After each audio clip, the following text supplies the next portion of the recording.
welcome back to C programming. Today we are looking at is working with arrays in C programming.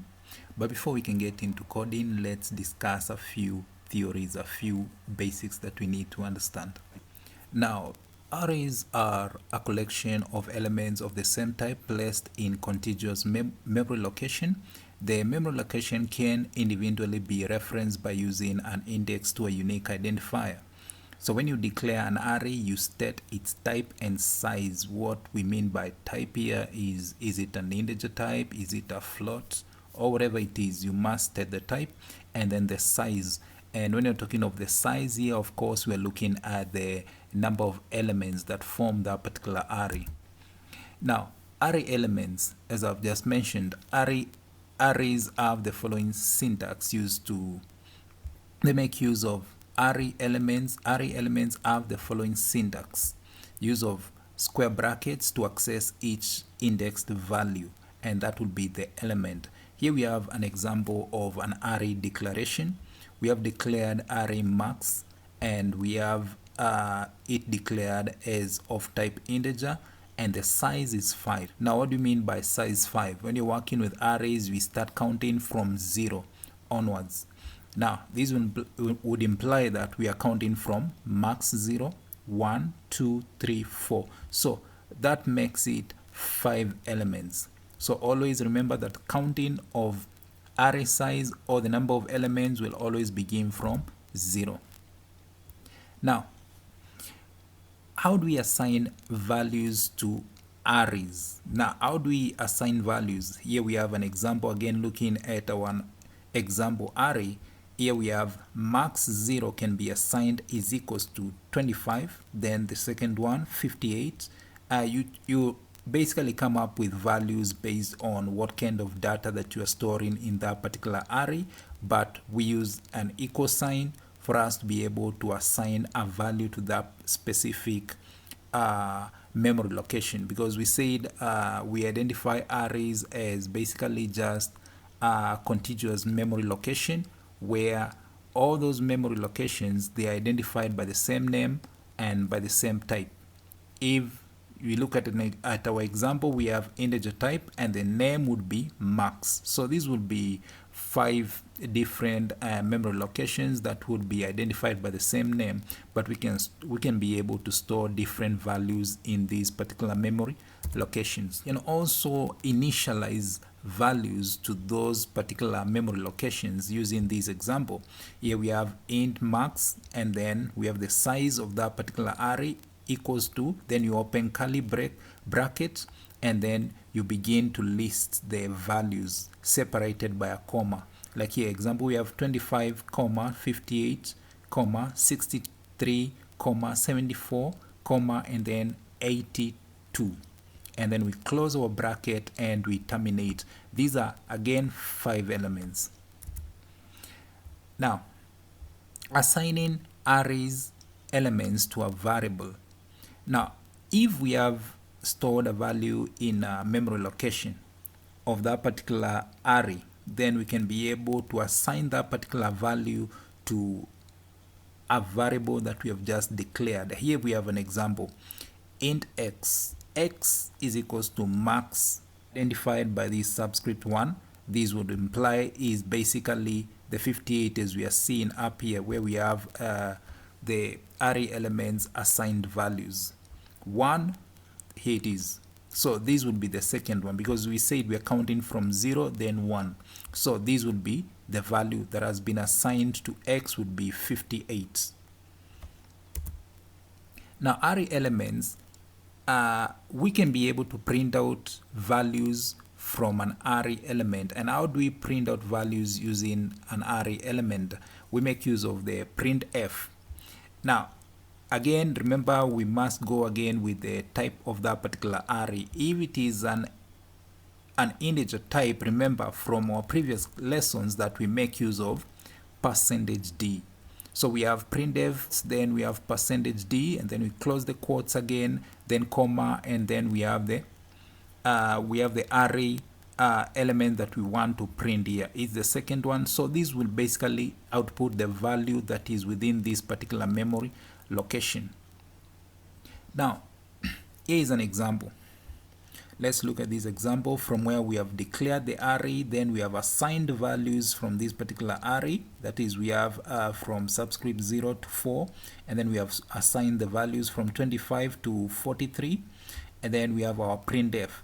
Here it basically says the third element of the array is, then we have a %d, because this basically is the third value, because we are counting from 0, 0, 1, 2. That is the third element. So this one will be able to output a 77.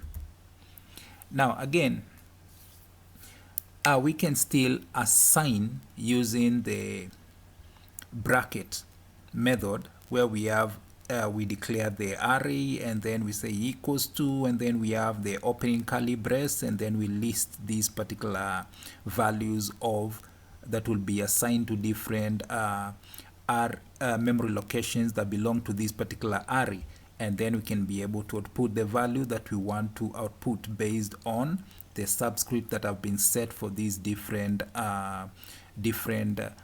memory locations that belong to this particular array.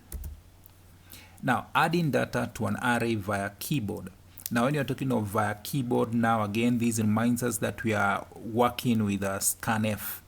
Scanf %d. Remember, it's %d if we are making use of an integer array. Then we have the ampersand symbol there, and then we have the name of our array and where do you exactly want to input a value.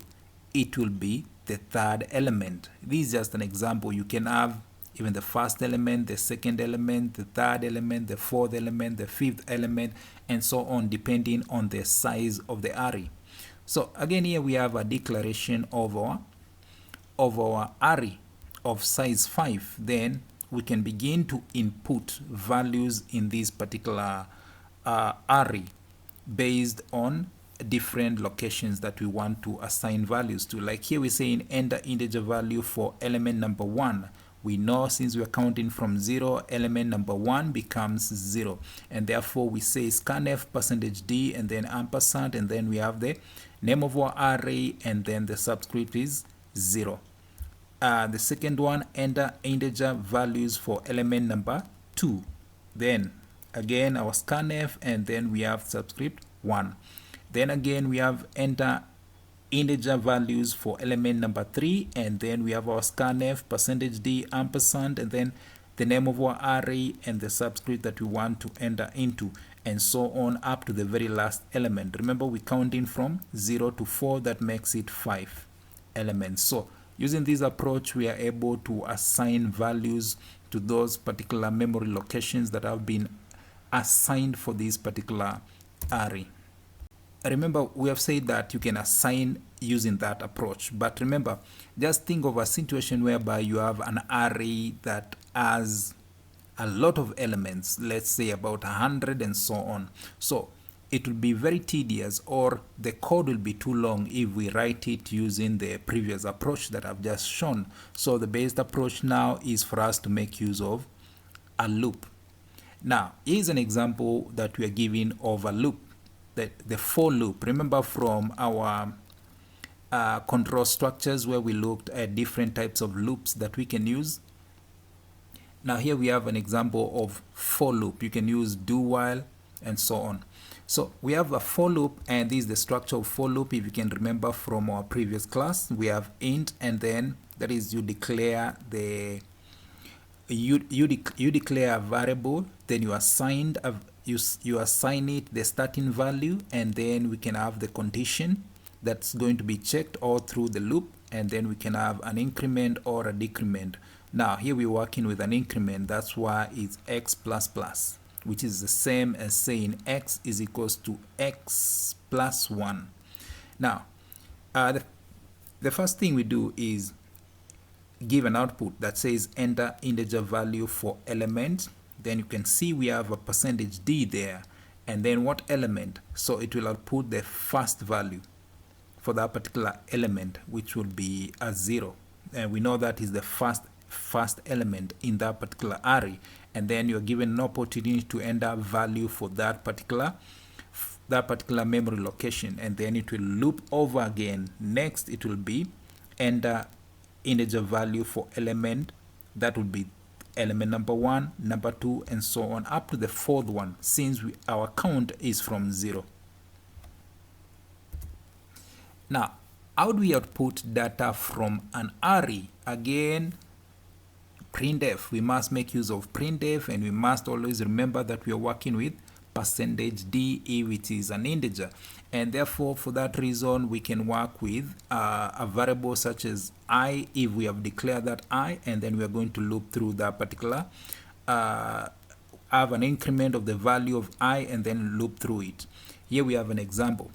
Down here we are saying printf, and then we have output from an array. Now we have our for loop here declared. Well, we have int I is equals to 0, and then we have I less than 5 because we are counting from 0 to 4, and then we have an increment, which I've said is the same as saying I is equals to I plus 1.